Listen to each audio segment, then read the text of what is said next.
I never imagined I'd be writing this, but here we are. This is the story of how my own brother betrayed me in the worst way possible. How he took my kindness for granted, humiliated me, and thought he could get away with it. But he was wrong. Very, very wrong. Let me start from the beginning to my brother, Jake, and I had always had a complicated relationship. We were close as kids, but as we grew older, things changed.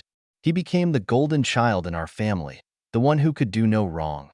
Our parents showered him with praise, excused his mistakes, and acted like he walked on water. Meanwhile, I was always the one who had to be responsible, who had to sacrifice, who had to understand, whenever Jake did something selfish. But despite everything, I still loved him. I still wanted to be a good sibling. And that's why, when he announced he was getting married, I offered to help in a big way. Jake and his fiancée, Emily, had their dream wedding all planned out, but there was one problem. They couldn't afford it. The venue, the catering, the decorations, the dress, the flowers, it was all way out of their budget.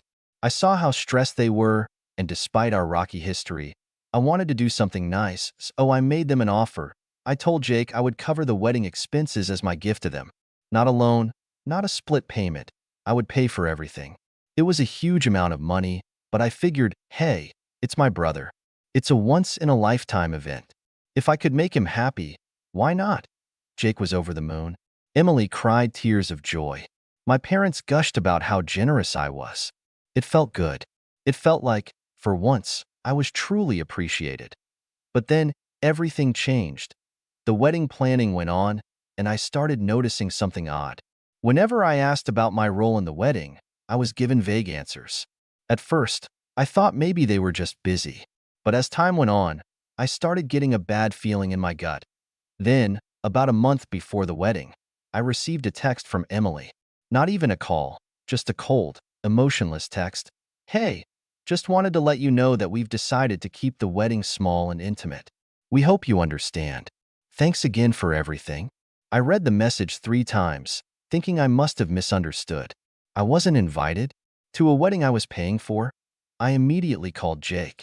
He didn't answer, so I texted him, asking what was going on. Hours passed before he finally responded. Look, we just don't think you fit the vibe of the wedding. It's nothing personal. Hope you're not mad. Not mad. I was fuming. My own brother had the audacity to take my money, plan his dream wedding, and then tell me I wasn't good enough to be there.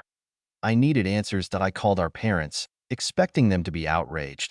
But when my mom picked up, her response made my stomach drop. Oh, honey, just let it go. It's their special day. You don't want to make things awkward, do you? I couldn't believe it. They knew. They knew, and they didn't care. That's when I realized I was on my own. And that's when I decided, if they wanted a wedding without me, well, they weren't going to have a wedding at all.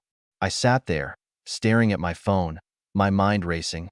I had spent months watching Jake and Emily plan this wedding, offering advice when asked, covering deposits, and making sure everything was perfect for them. I had gone above and beyond to ensure they had the most magical day possible. And now, after all that, I wasn't even invited. Not only that, but the way they dismissed me, like I was some distant acquaintance instead of family, made my blood boil. I could have understood if there were budget restrictions or a venue capacity issue, but I was literally the one funding everything. There was no excuse. I needed time to process what had just happened. I put my phone down and sat in silence for a long time. At first, I felt hurt, crushed, even. But as the minutes ticked by, that sadness hardened into something else. Something sharper. They thought they could use me. They thought they could get away with it. They were wrong. That moment, I knew I wasn't going to let this slide. But I wasn't about to throw a tantrum or beg them to reconsider. No, that's exactly what they expected me to do. Instead, I was going to be smart about this. I started by gathering all the information I had. Since I had paid for everything, I still had access to the contracts. The venue, the catering, the florist, the photographer. I had been the primary point of contact for most of these services. And since the payments had come from my account, that meant one very important thing. Everything was still in my name. A slow, calculated plan started forming in my mind. The wedding was still a few weeks away. That meant I had time. Time to make sure that when the big day arrived, things wouldn't go exactly as Jake and Emily had planned. But first, I needed to do some digging. I started scrolling through social media, looking at their posts about the wedding. Sure enough, their small and intimate guest list wasn't so small after all. Dozens of people were commenting about how excited they were to attend. Friends, extended family members, even coworkers, so I didn't fit the vibe, but all these people did. That was all the confirmation I needed. I took a deep breath, pulled up my emails, and started making a few phone calls. First on the list? The venue. I picked up the phone and dialed the venue's number. A polite woman answered, "Hello, this is Willowcrest Events. How can I assist you?" I kept my tone calm and professional. "Hi, I'm calling regarding the upcoming wedding for Jake and Emily on the 17th. I'm actually the one who made the booking, and I need to discuss some changes." "Of course," she said. "What changes would you like to make?" I paused for a moment, letting the anticipation build in my own mind. "Actually, I'd like to cancel the booking entirely." There was a short silence before she responded. "Oh, I see. Just to confirm, you are the one who made the payment and signed the contract, correct?" "That's right," I said. "The contract is under my name, and since I won't be attending the wedding, I've decided to withdraw my support. I understand there's a cancellation fee, but that's fine." She hesitated. "Well, since you're the contract holder, you do have the right to cancel. However, the deposit is non-refundable." "That's completely fine," I assured her. "Just go ahead and process the cancellation. Also, please make sure that any communication regarding this comes directly to me. I don't want anyone else making changes on my behalf." She agreed, and after a few minutes of confirmation, the venue was officially canceled. Point one down. I hung up the phone, already feeling a wave of satisfaction wash over me. But I wasn't done yet. Next up, the catering. Jake and Emily had planned an extravagant menu, multiple courses, an open bar, and a beautiful cake. They had raved about it for months. But once again, I was the one who had paid for it. I called the catering company and repeated the same process. "Hello, I'm calling regarding an upcoming event I booked for Jake and Emily. Unfortunately, there's been a change of plans, and I need to cancel the catering services." The woman on the other end asked if I was sure. "We're just a couple of weeks out, so there will be a cancellation fee. I understand." I cut in smoothly. "Go ahead and cancel everything." After a few minutes, it was done. The caterers were no longer preparing anything for the wedding. Point two down. I smirked, but I wasn't finished. The florist, the photographer, the decorations. I went down the list, one by one, canceling everything. Each call felt like reclaiming a piece of my dignity, like I was undoing every ounce of manipulation Jake and Emily had tried to pull on me. By the time I was finished, the entire wedding had been reduced to nothing but an empty venue. One that they no longer even had access to now. All that was left was to sit back and wait. Jake and Emily had no idea what was coming. The days leading up to the wedding were eerily quiet. Jake and Emily hadn't reached out to me at all, which told me one thing. They were completely unaware that their entire wedding had just been erased. I had to admit, there was a small part of me that wondered when they would figure it out. The venue, the catering, the decorations, surely someone had contacted them by now, right? But no, that I wasn't going to warn them. I wasn't going to give them a single hint. Instead, I waited. Then, the night before the wedding, my phone rang. It was my mother. I debated letting it go to voicemail, but curiosity got the better of me. That I answered with a casual, "Hey, Mom." The first thing I heard was chaos, shouting, panicked voices. My mother's sharp, breathless tone. "What did you do?" I leaned back in my chair, a satisfied smirk creeping onto my face. "I don't know what you mean." "Don't play dumb," she snapped. "Jake just called me. He went to check on the venue, and everything is gone. No decorations, no tables, no setup, nothing. The staff told him the booking was canceled." I feigned surprise. "Wow, that's weird. Maybe he should ask whoever actually planned the wedding." Silence. Then she spoke again, quieter this time. "You canceled everything, didn't you?" I didn't even hesitate. Of course I did. I paid for it. It was in my name. And since I wasn't invited, I figured, why should I pay for something I'm not welcome at? There was a sharp inhale on the other end. You ruined your brother's wedding. No, I corrected, my voice calm. He ruined it the moment he decided to cut me out after taking advantage of me. I just made sure he faced the consequences. Another voice broke through the chaos in the background. Jake. He was yelling at someone, furious. What do you mean we have no food? The caterer canceled? What the hell is going on? I could practically hear his world crumbling. I checked the time. The wedding was supposed to start in less than 12 hours. Guests would be arriving soon, expecting a lavish event, but they would be walking into nothing. I almost felt almost why mother was still sputtering in disbelief. You really did this? Yes, I said simply, and I don't regret it. Before she could say another word, I hung up. Now, all that was left was to see how the disaster unfolded. The morning of the wedding arrived, and I could already imagine the sheer panic unfolding at the venue. Jake and Emily must have shown up expecting a picture-perfect setup, only to find a cold, empty space. No chairs, no flowers, no food, no music. Just an expensive, hollow room with nothing inside. I poured myself a cup of coffee and scrolled through my phone, waiting, and then, like clockwork, the messages started pouring in. Jake texted, "What did you do? You ruined everything. I hope you're happy." Emily texted, "You are beyond selfish. You knew how important this day was for us." I took my time before responding, sipping my coffee as I typed back a single message. "I wasn't invited, remember? Didn't seem like you wanted my involvement, so I just followed your lead." Silence. For a while, at least. Then my phone rang. Jake, I let it ring out. It rang again. And again. Finally, after the fourth time, I picked up. "Let me guess," I said dryly. "Something wrong with the wedding?" His voice was shaking with rage. "Do you have any idea what you've done? People are arriving in a few hours. There's nothing here. No food, no chairs, no flowers. Oh, wow. That sounds terrible," I said, feigning concern. "Maybe you should ask the person who actually planned the wedding." "Oh, wait, that was me." He let out a sharp breath. "You did this on purpose." "Of course I did," I said. "You expected me to pay for everything and then just accept being tossed aside like I was nothing?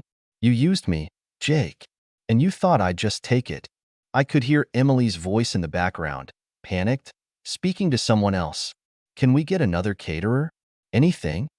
A second voice answered, "Not at this notice. Everything's booked solid." I could practically hear the blood draining from her face. Jake's voice dropped to a desperate whisper. "Please, we can fix this. If we just get the venue back, maybe we can." I cut him off. The venue was my contract, remember? And they were fully booked for months. So, yeah, that's not happening. He let out a strained breath, and for the first time, there was something in his voice that hadn't been there before. Panicked, I let that silence linger, savoring the moment. Then, just as I was about to hang up, I gave him one final parting shot. "Next time, don't take advantage of people who actually care about you." And then, I hung up. But the story wasn't over yet, because what happened next was even better. I sat back, my fingers still lingering on the phone screen, a feeling of satisfaction spreading through me. For the first time in a long while, I felt like I had control of the situation. Jake and Emily's little world was about to collapse, and I was going to watch it all unfold from the sidelines, knowing I'd played my part. But the real chaos started to hit as the morning wore on. I started receiving messages from friends and family members who had been invited to the wedding. "Aunt Karen, 8:05 a.m. What the hell is going on? I just got to the venue, and it's like a ghost town." "Uncle Ray, 8:12 a.m. Hey, we got here early for the wedding. There's no one here. Did they cancel? What's going on?" The more I read, the more the gravity of the situation hit me. It wasn't just Jake and Emily who were affected. This was spiraling out of their control, and people were starting to talk. That I had to admit, part of me felt a little gleeful. But that feeling quickly shifted as I realized the scale of the disaster. All of their friends, their family, none of them had any idea that this was coming. I began to feel the slightest pang of guilt. These weren't just strangers. These were people I knew, people who had come from out of town, people who had taken time off work to celebrate the wedding. Sure, Jake and Emily had treated me like a doormat, but was this really fair to the rest of the guests? Then again, I couldn't help but remember how they had treated me. How Emily had laughed when I suggested I be part of the planning process. How Jake had made comments about me not fitting the vibe of the wedding. They deserved to feel this. I checked my phone again, and the messages kept coming in. Aunt Karen texted, "They're trying to fix it. They said the caterers are on their way now, but the venue is still empty. What's going on?" Uncle Ray texted, "Everyone is starting to leave. No one knows what's going on." That I couldn't help it. I had to respond. I replied, "I heard the wedding was going great. Such a shame. But hey, I'm sure it'll work out. Maybe they'll find some food or a chair somewhere." It was petty, I knew. But it was so satisfying to watch the mess ripple through the family. Why now? I was starting to realize something. This wasn't just about getting back at Jake and Emily. This was about something bigger, something that had been building for years. The more I thought about it, the more I realized how much of my life I'd spent putting up with their selfishness. The more I thought about everything I had done for them, only for them to completely disregard me at the first opportunity. And now, they were reaping what they had sown. But the icing on the cake was still to come. The day dragged on. I kept checking my phone, watching the disaster unfold from the comfort of my apartment. The messages kept coming in from family, and at first, they were all filled with confusion. But soon, the tone shifted. Aunt Karen texted, "I'm hearing rumors that the wedding is officially canceled. No catering, no setup, everything just gone?" Uncle Ray texted, "I think they've called off the whole thing. Everyone's heading home. This is crazy. Is this real?" I couldn't help but smile at how quickly things were unraveling.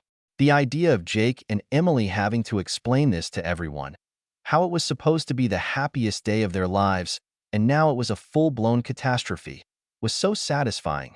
But as the day went on, something unexpected started happening. Jake and Emily's calls became more frequent, more frantic. At first, I ignored them. But then, I saw the desperate text from Emily. Emily texted, "Please, just tell me you didn't cancel everything. I'll beg you. I'll do anything." Her tone was raw, pleading. She wasn't the smug, self-righteous Emily I knew anymore. Now, she was just someone desperate for help. But why should I give it to her? Why should I be the one to fix the mess that was entirely of their making? Still, I didn't answer immediately. I just let her stew in her panic. Then, about an hour later, Jake texted me. Jake texted, "We're getting married at City Hall today. We need you to help with the venue and food. I'm sorry for everything I said. Please, you're the only one who can fix this now." The irony wasn't lost on me. They literally fired me from the wedding weeks ago. And now, they were begging me to clean up their mess. I could feel the tension building in my chest. Was I really going to just let them scramble around, realizing the full weight of their mistake? Or was it time for me to finally take the upper hand? I couldn't resist that. I replied, "It's a bit too late for that, don't you think?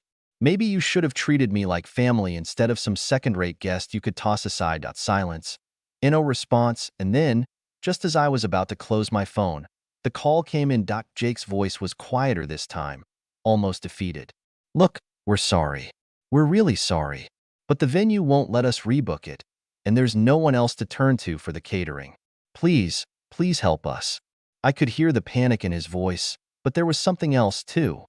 Something else was happening, something I hadn't anticipated. They were desperate, but so was I. As I listened to Jake's shaky voice, I felt a tug of something unfamiliar, a sense of power. Here he was, pleading with me for help, after everything they'd put me through. After all the dismissive comments, the exclusion, the way they treated me as though I were invisible. Part of me wanted to hang up, walk away, and leave them to face the consequences of their actions. They deserved it, didn't they? They had been selfish, manipulative, and ungrateful, and now they were finally feeling the sting of their own choices. But there was something else, something darker, that I couldn't ignore. I had always been the one to clean up the messes they made.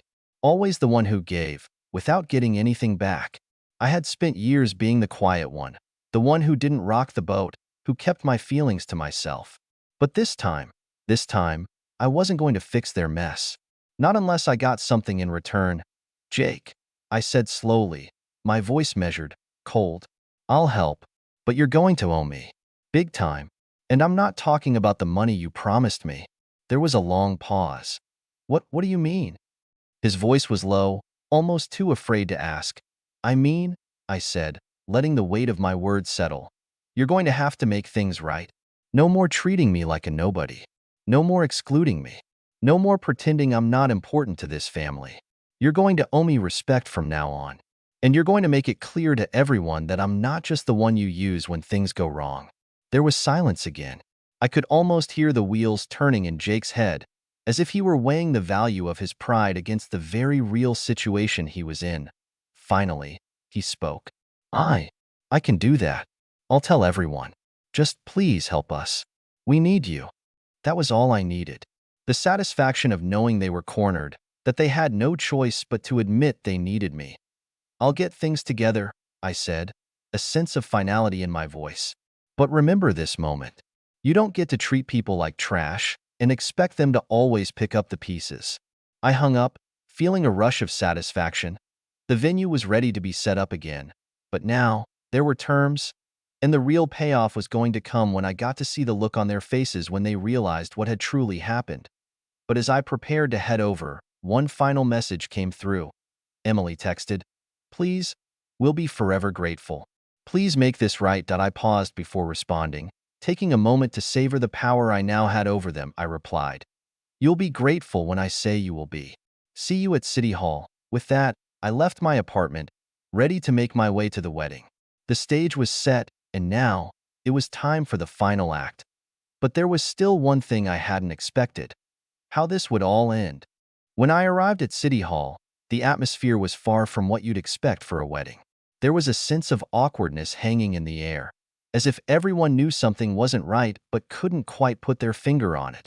The small crowd gathered in the lobby looked uncomfortable, standing in clusters, whispering among themselves. Jake and Emily were standing by the front desk, looking more like two people who had just been through a war than a couple about to get married. They saw me as soon as I entered, their faces lighting up in a mixture of relief and nervousness. "Thank you for coming," Emily said, her voice shaky. "We really appreciate it." She looked at me, almost pleading, like I was some sort of savior. Jake, ever the prideful one, didn't say much. He just nodded, his eyes avoiding mine, as if he couldn't quite bring himself to admit how badly they had messed up. I walked toward them slowly, taking in the tension that filled the room. There were no flowers, no grand decorations, just a sterile room with a few chairs and a judge standing at the front. It felt more like a courtroom than a wedding venue. I approached the small group of guests who had been invited. They all gave me tentative smiles, but no one was exactly thrilled to be there. Everyone had expected a wedding fit for a celebration, but instead, they were left in an uncomfortable limbo, unsure of what was going on or why everything had been canceled. As I took my seat, I couldn't help but feel a little glee in the pit of my stomach. This was it. Jake and Emily had built their whole day around their carefully crafted image of the perfect wedding, and now it was crumbling in front of them. The ceremony began. The judge went through the usual formalities, but no one was truly paying attention. Emily kept glancing at me, hoping for some sign that everything was going to turn out okay. Jake, on the other hand, seemed to be stewing in his own frustration, no doubt cursing the day he had ever pushed me away. But then, just as the vows were being exchanged, something unexpected happened. The door to the room opened, and a familiar face stepped in, the catering manager from the venue where the original wedding was supposed to take place. Everyone turned to look, and for a brief moment, there was complete silence. Jake's face drained of color. Emily's mouth went dry. "What are you doing here?" Jake asked, his voice cold. The catering manager walked to the front and handed Emily a large envelope. "I think you'll want to see this," he said, his tone flat. Emily tore open the envelope, her hands trembling. As she pulled out the contents, her face shifted from confusion to shock, and then to rage. It was a cancellation notice, a legal document from the venue showing that their booking was, in fact, voided. The contract had been terminated due to unpaid fees, and a substantial fine had been added for the breach. The catering manager spoke up again. "You're lucky I came here to let you know. You should have paid attention to your obligations." It was at that moment, standing in front of a room full of people who had seen it all unravel, that Emily finally broke. I thought we were going to get married today, she whispered, the realization sinking in. Jake's face turned crimson. He stepped toward the catering manager, his anger flaring. This is your fault. You were supposed to keep everything together. But the manager didn't flinch. You should have been more responsible. But hey, I guess that's what happens when you treat people like disposable. I watched the scene unfold, feeling every ounce of satisfaction creep in. Jake and Emily had been so sure of themselves, so sure that they could manipulate everything around them without consequence. And now, here they were, with the walls closing in, their perfect day crumbling to dust. But the most satisfying part? They had no one to blame but themselves. As the catering manager walked out, I caught Emily's eyes. There was a moment of quiet between us. She looked defeated, her smile gone, her confidence shattered. For a second, I almost felt sorry for her. But then I remembered everything that had led up to this moment, and oh, they didn't deserve my sympathy. They didn't deserve anything. The judge, sensing the tension, awkwardly cleared his throat and finished the ceremony as quickly as he could. No one clapped when they were declared married. In fact, the guests filed out as soon as the words were spoken, leaving Jake and Emily to face the consequences of their actions. I walked out of the room slowly, my heart pounding. The day had been a roller coaster of emotions, but in the end, I knew I had made the right choice. I had finally taken control of my own life and had made them pay for their disrespect, so I stepped outside. I couldn't help but smile to myself. It had been the perfect revenge. And as for Jake and Emily, they would never forget the lesson they learned that day.